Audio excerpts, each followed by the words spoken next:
स्वागत है आप सभी का। मैं हूं आपके साथ नैना यादव। पुलिस के सवाल और रिया का प्रेत जाल। दरअसल सुशांत केस में एक नया खुलासा हुआ है। खुलासा कहिए या फिर ये कहा जाए कि ये रिया का नया पैंतरा है। रिया की पूरी कोशिश ये है कि वो सुशांत को एक तरह से मानसिक रोगी साबित कर दे, क्योंकि रिया के हवाले से जो आज खबर आई उस पर किसी को भी यकीन करना मुश्किल है। एक रिपोर्ट आपको दिखाते हैं और पूरी साजिश को समझाने की कोशिश करते हैं।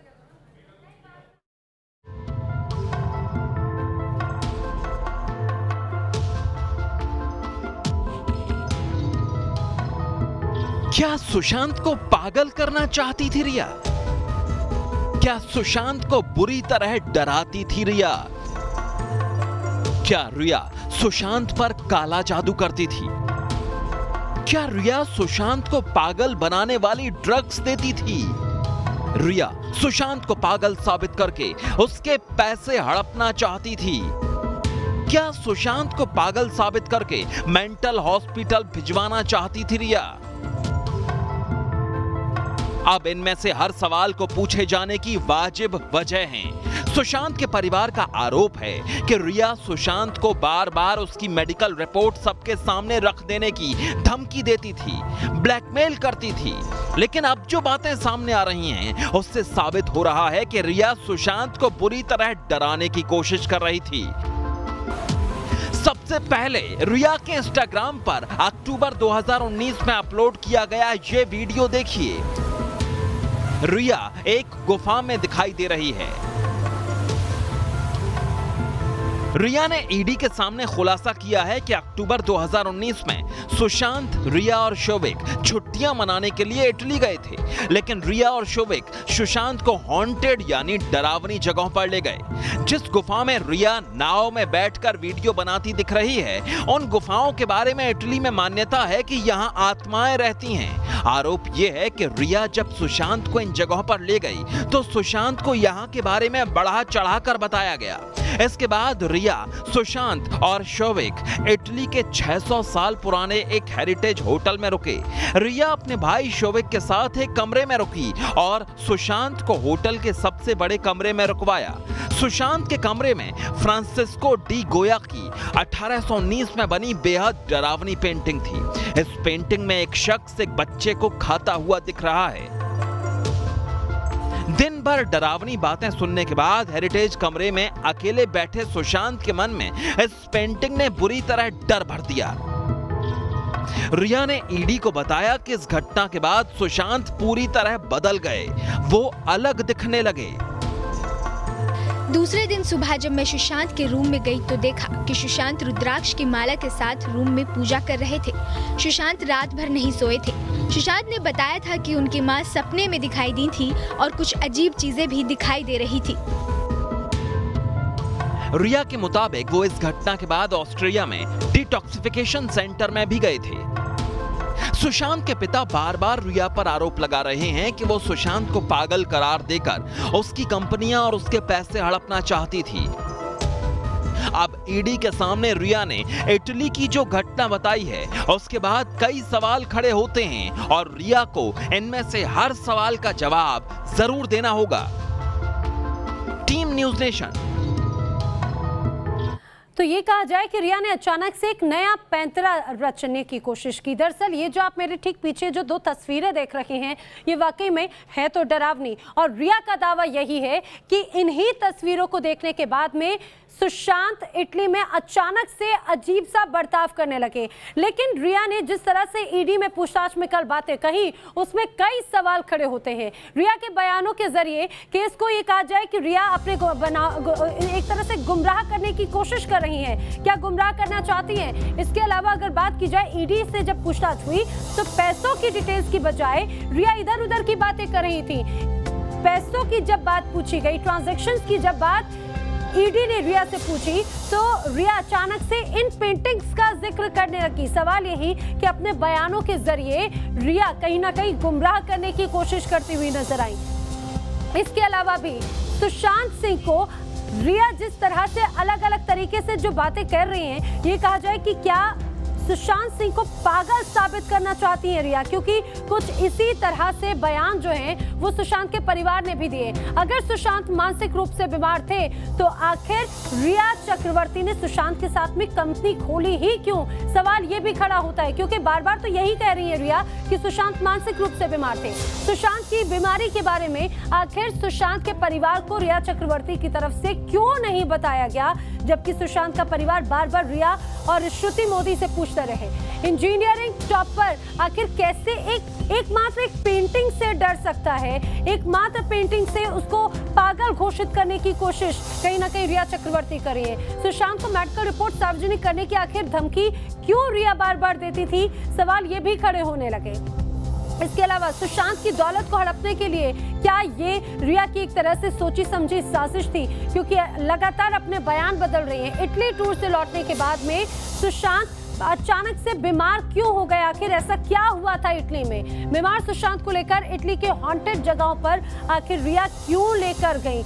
ये क्या रिया की पहले से कोई प्लानिंग थी? ये वो तमाम सवाल हैं जो रिया के इन तमाम बयानों के बाद में खड़े होते हैं। वैसे सुशांत को डराने वाली ये जो पेंटिंग है उसका राज क्या है? फ्रांसिस्को डी गोया की पेंटिंग है जिसका ये नाम बताया जा रहा है। बता दें Saturn devouring his son painting में अपने बच्चे को एक तरह से खाते हुए नजर आ रहा है। ये जो पेंटिंग हम आपको दिखा रहे हैं दरअसल यही वो पेंटिंग है जिसको लेकर रिया का ये दावा है कि सुशांत बेहद डर गए थे जब वो दोबारा जब सुबह अपने रूम जब सुशांत के रूम में रिया गई तो वो एक तरह से मंत्रोच्चार करते हुए देखे गए। 1819-1823 के बीच में ये पेंटिंग बनाई गई जिसको लेकर सुशांत डरे, ऐसा दावा रिया का है। फ्रांसिस्को डी गोया ने बता दें कि अपने घर की दीवार पर ये पेंटिंग बनाई थी। पेंटिंग बनाते वक्त दुखी और डिप्रेशन में वो थे। चित्रकार गोया फ्रांसिस्को डी गोया ने ऐसी 2 पेंटिंग्स बनाई जो रोमन कहानियों में शनि ग्रह अपने बच्चों को खा जाता है उसको दर्शाती हुई थी।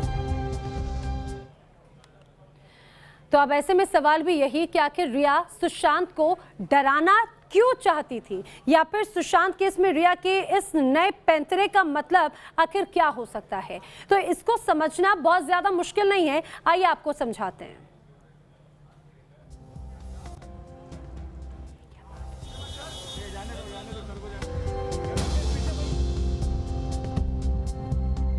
हम आपको समझाने की कोशिश करेंगे कि आखिर क्यों इस तरह से नए पैंतरे बताने की कोशिश कर रही हैं, लेकिन फिलहाल आपको बता दें रिया चक्रवर्ती नई चाल चल रही हैं। पेंटिंग के जरिए कहीं ना कहीं अब एक तरह से पूछताछ को भी घुमाने की कोशिश कर रही हैं, लेकिन सवाल ये कि आखिर पेंटिंग का सच क्या है?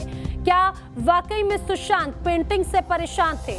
लेकिन इंजीनियरिंग टॉपर क्या इस तरह की पेंटिंग से डर सकता है? आखिर जिस तरह से हॉन्टेड एक प्लेस पर लेकर गई वहां पर रिया की क्या मंशा थी? रिया ने सुशांत को आखिर क्यों डराया, ये समझना जरूरी है। अक्टूबर 2019 में सुशांत, रिया और रिया का भाई शोविक इटली घूमने के लिए गए। इटली के फ्लोरेंस शहर में रिया सुशांत को डरावनी गुफाओं में लेकर गई। ट्रिप के दौरान एक 600 साल पुराने हेरिटेज होटल में ये लोग ठहरे। बता दें होटल के कमरे बहुत बड़े थे, साथ ही साथ बहुत डरावने भी।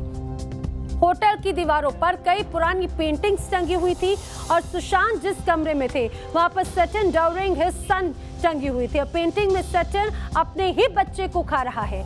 रिया तो अपने भाई के साथ दूसरे कमरे में रुकी थी, लेकिन सुशांत एक बड़े से कमरे में अकेले थे। रिया ने बताया कि उस दिन सुशांत बहुत डर गए, घबराए सुशांत रात भर सो नहीं पाए। रिया के मुताबिक सुशांत रुद्राक्ष की माला से मंत्र जाप करने लगे। सुशांत ने कहा कि वो पेंटिंग के किरदारों को देख रहे हैं। इस घटना के बाद सुशांत के मन में डर बैठ गया और सुशांत को चीजें अजीब अजीब सी दिखने लगी। उनके सपने में अजीब अजीब सी चीजें आने लगी।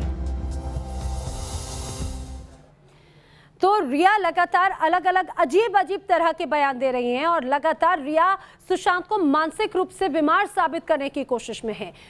कानून के जानकार भी इस तरह के दावों पर अब सवाल उठाते हैं। मुंबई के मशहूर वकील इस बारे में क्या कह रहे हैं, सुनाते हैं आपको। देखिए, ये जो पर्टिकुलर पेंटिंग है सैटर्न डिवोरिंग हिज सन, वो करीब 200 साल पहले फ्रांसिस्को गोया जो एक महान पेंटर हुआ करते थे, उन्होंने ये डार्क पेंटिंग्स बनाए थे एक दौरान के समय। और मेरे ख्याल से मिनिमम 100 करोड़ लोगों ने ये पेंटिंग देखा होगा।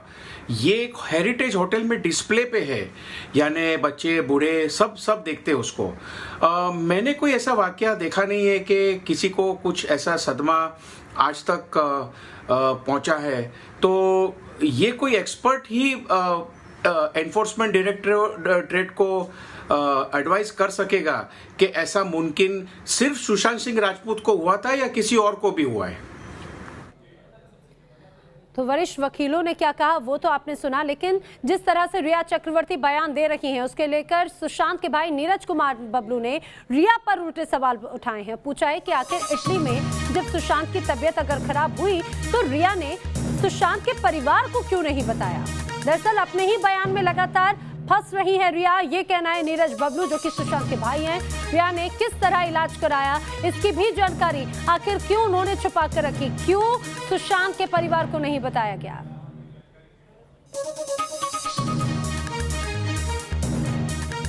तो लगातार रिया अपने बयानों से भटक रही है। रिया अलग अलग बयान दे रही है, ये सुशांत के भाई का कहना है। देखिए, ये तमाम चीज़ें हम समझते हैं कि रिया कहीं न कहीं जो कुछ बोलती है उसमें वो खुद फंस रही है। जब रिया को ये लगा था कि उसकी मानसिक स्थिति ठीक नहीं है तो तत्क्षण उनको उनके पेरेंट्स को खबर करना चाहिए था, जो कानूनन बात है। उनको पेरेंट्स को खबर करके बताना चाहिए कि इसके साथ क्या प्रॉब्लम हो रहा है। अगर आप उस प्रॉब्लम के बारे में पेरेंट्स को नहीं बताते हैं, ये भी एक बड़ा दोष है। और कहीं न कहीं आप किस तरह का ट्रीटमेंट कराए ये जानकारी नहीं दी, तो तमाम चीज़ें कहीं न कहीं रिया को घेरने का काम कर रही है। वो खुद फंसते जा रही है अपने बयानों से, अपने कामों से। तो सुशांत के भाई को आपने सुना, वो रिया पर सवाल खड़े कर रहे हैं। रिया दरअसल एक पेंटिंग का जिक्र कर रही है, यही मेरे पीछे जो आप पेंटिंग देख रहे हैं, इस पेंटिंग के जरिए रिया बार बार ये बताना चाहती है कि सुशांत इस पेंटिंग को देखकर डर गए थे। लेकिन सुशांत का आखिर पेंटिंग कनेक्शन क्या है ये जानना बहुत ज्यादा जरूरी है। दरअसल सुशांत की ट्विटर अकाउंट की अगर बात की जाए तो जब सुशांत का आखिरी कवर इमेज है वो भी एक रहस्यमय पेंटिंग का ही था। दरअसल जो पेंटिंग सुशांत अपने कवर पेज पर बनाई थी वो डच पेंटर विंसेंट वैन गो की पेंटिंग थी। इसका स्टारी नाइट का उसमें जिक्र किया गया। 37 साल के वैन गो ने दरअसल खुदकुशी कर ली थी। 1889 में अस्पताल के कमरे में ये पेंटिंग बनाई थी जिसमें रात में चांद सितारों की रोशनी से भरा हुआ आसमान दर्शाया गया। क्या सुशांत इस पेंटिंग के जरिए कोई इशारा देना चाह रहे थे, क्या इशारा करना चाह रहे थे, ये भी अब सवाल खड़े हो रहे हैं। क्योंकि रिया ने जिस तरह से पेंटिंग का जिक्र किया तब इसीलिए सुशांत का पेंटिंग कनेक्शन अब जरूर सामने आ रहा है। अब ये जो दो तस्वीरें आप देख रहे हैं, दरअसल रिया ने पहली जिस पेंटिंग की जो आप पहली तस्वीर देख रहे हैं, रिया ने इस पेंटिंग का जिक्र किया और ये कहा कि सुशांत इस पेंटिंग से डर गए थे। अब जो दूसरी तस्वीर आप देख रहे हैं, दरअसल ये सुशांत की लास्ट पोस्ट थी, एक तरह से लास्ट कवर फोटो था जो उन्होंने ट्वीट किया था। इसी बीच सुशांत केस से जुड़ी हुई ही एक और बड़ी खबर भी आपको बता दें। सुशांत के परिवार के वकील का आरोप है कि जो सिद्धार्थ पिठानी है, जो सुशांत के बेहद खास दोस्त थे, उनकी भूमिका भी इस दौरान संदिग्ध नजर आ रही है। विकास सिंह जो कि सुशांत के परिवार के वकील हैं, उनकी तरफ से कहा गया है कि सिद्धार्थ पिठानी भी कहीं ना कहीं रिया चक्रवर्ती से मिला हुआ है।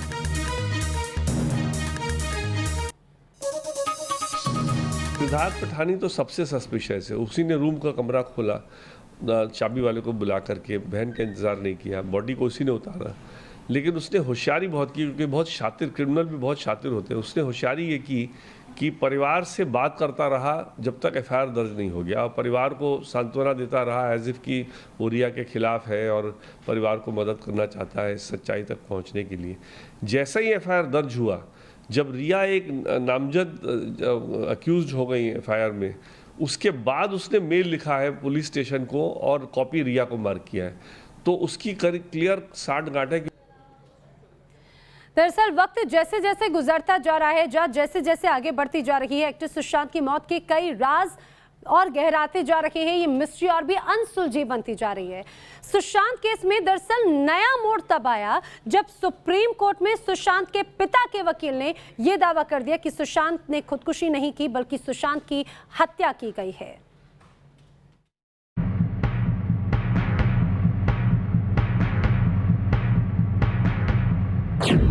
क्या हुई थी सुशांत की हत्या?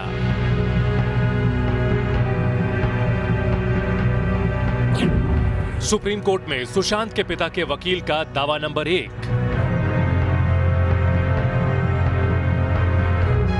किसी ने सुशांत की बॉडी को पंखे से लटका हुआ नहीं देखा। सुशांत की बहन जब वहां पहुंची तो उसका शव बेड पर पड़ा हुआ था। बिहार पुलिस जब जांच के लिए मुंबई गई तो 2 अगस्त को विनय तिवारी को क्वारंटीन कर दिया गया। 3 अगस्त को आदेश पास किया गया कि बाहर से आने वालों को क्वारंटीन में रहना होगा। जाहिर है ये जांच पर पर्दा डालने की कोशिश थी।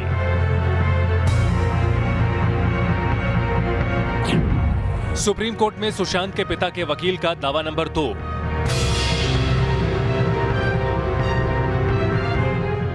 सुशांत के पिता और उनकी बहन अलग थलग पड़ गए थे। सुशांत के पिता उससे बात करना चाहते थे लेकिन रिया ने उसे परिवार से दूर कर दिया था। सुशांत के गले का निशान देखिए, वो रस्सी का निशान नहीं बल्कि बेल्ट का निशान है। अगर सुशांत का मर्डर हुआ है तो निश्चित तौर पर जांच की जरूरत है।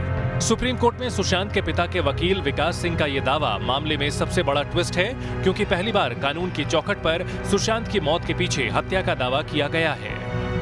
जिस केस को महाराष्ट्र पुलिस डे 1 से खुदकुशी बता रही है, उस पर सॉलिसिटर जनरल ने भी सवाल खड़े किए। उन्होंने सुप्रीम कोर्ट में कहा, सीबीआई बिहार सरकार की सिफारिश पर जांच का जिम्मा पहले ले चुकी है। महाराष्ट्र सरकार ने अभी तक जो कुछ भी किया है वो बिना एफआईआर के किया है। मजिस्ट्रेट के सामने सुशांत की मौत को लेकर कोई रिपोर्ट पेश नहीं की गई है। सुशांत के शरीर पर घाव या फ्रैक्चर को लेकर कोई बेसिक रिपोर्ट तो मजिस्ट्रेट के सामने पेश की जानी चाहिए थी। आपको बता दें कि पटना में दर्ज एफआईआर मुंबई ट्रांसफर होगा या नहीं, इस पर सुप्रीम कोर्ट में सुनवाई पूरी हो चुकी है और सबसे बड़ी अदालत ने फैसला सुरक्षित रखा है। और रिया चक्रवर्ती की ओर से दायर अर्जी पर दिन भर दलीलों का दौर चला। रिया चक्रवर्ती के वकील श्याम दीवार ने कहा कि 38 दिन बाद पटना में एफआईआर का कोई औचित्य नहीं, मुकदमे के पीछे राजनीतिक मंशा है। सुनवाई के दौरान महाराष्ट्र सरकार ने सीबीआई जांच पर आपत्ति दर्ज कराई। राज्य सरकार की तरफ से पैरवी करने पहुंचे अभिषेक मनु सिंघवी ने दलील रखी, बिहार पुलिस ने कैसे जांच को सीबीआई को सौंप दिया। सुप्रीम कोर्ट के पास एफआईआर को दूसरे राज्य ट्रांसफर करने का अधिकार है। सुशांत केस में बिहार पुलिस ने जो किया वो गैर कानूनी है। करीब 3 घंटे तक चली इस सुनवाई में रिया और महाराष्ट्र सरकार के वकील दोनों की ओर से इस मामले में पटना पुलिस द्वारा एफआईआर दर्ज किए जाने और बाद में इस मामले को जांच के लिए सीबीआई को सौंपे जाने को लेकर सवाल खड़े किए गए। दोनों की ओर से कहा गया कि पहले इस केस को मुंबई ट्रांसफ़र किया जाना चाहिए और उसके बाद अगर महाराष्ट्र सरकार को सही लगता है तो मामले को बेशक सीबीआई को जांच के लिए दिया जा सकता है। वहीं दूसरी ओर सुशांत के पिता के वकील और बिहार सरकार दोनों की ओर से कहा गया कि इस मामले में महाराष्ट्र पुलिस ने दरअसल जाँच ही नहीं की है। जाँच के नाम पर जो कुछ हुआ है वो एक धोखा है, कवर अप करने की कोशिश है। वीडियो जर्नलिस्ट विकास राय के साथ अरविंद सिंह, न्यूज नेशन, दिल्ली। तो सुशांत के परिवार के वकील ने इसे हत्या करार दिया है और सुशांत के जो नजदीकी हैं वो भी बार बार यही कह रहे हैं कि सुशांत सिंह ने सुसाइड नहीं की बल्कि सुशांत का मर्डर हुआ है। दरअसल जो दावे किए गए और जो दलीलें दी गई उनके परिवार की तरफ से भी वो समझिए, ये कहा जा रहा है कि सुशांत का जो शव है वो फंदे पर लटकते हुए किसी ने देखा नहीं है, सिर्फ बातें कही गई हैं। बहन के पहुंचने से पहले ही शव को नीचे उतार लिया गया था। इसके अलावा ये भी कहा जा रहा है कि जिस तरह से जो करीबी हैं वो भी उनके करीबियों का भी आरोप यही है। उनका आरोप मुंबई पुलिस ने कई लोगों से पूछताछ ही नहीं की जिन लोगों से पूछताछ की जानी चाहिए थी। सुशांत की जो गर्दन पर है उनके जो निशान नजर आए वो संदिग्ध उनके परिवार वाले मान रहे हैं। फांसी लगाने वाला जो व्यक्ति होता है उसकी गर्दन पर जैसे निशान होते हैं वैसे निशान सुशांत की गर्दन पर नजर नहीं आए। सुशांत सिंह के जो पूर्व मैनेजर हैं उन्होंने भी इंटरव्यू में हत्या का दावा किया है, हत्या का आरोप लगाया है। दरअसल पूर्व मैनेजर अंकित आचार्य उन्होंने आत्महत्या की बात को सीधे सीधे नकार दिया क्योंकि वो काफी लंबे समय से सुशांत को जानते थे। आत्महत्या करने पर गले में एक तरह से यू का निशान बनता है, ये भी जानकार मानते हैं। लेकिन अगर आपने ध्यान दिया हो जो सुशांत की जो मौत की बाद की जो तस्वीरें सामने आई, गर्दन पर गला घोटने वाला ओ का एक तरह से आकार था। ये अंकित आचार्य जो सुशांत के पूर्व मैनेजर थे उन्होंने दावा किया। इसके अलावा सुशांत की जो आंखें और जीभ भी आत्महत्या के बाद बाहर नहीं आई। अमूमन जो हम देखते हैं जो अगर कोई शख्स अगर खुदकुशी करता है तो इसी तरह की जो परिस्थितियां बनती हैं वो सुशांत के साथ में नहीं थी। यही वजह है कि सुशांत की इस पूरी मौत की मिस्ट्री को लेकर कई सवाल खड़े हो रहे हैं। उनके करीबी इसे हत्या करार दे रहे हैं।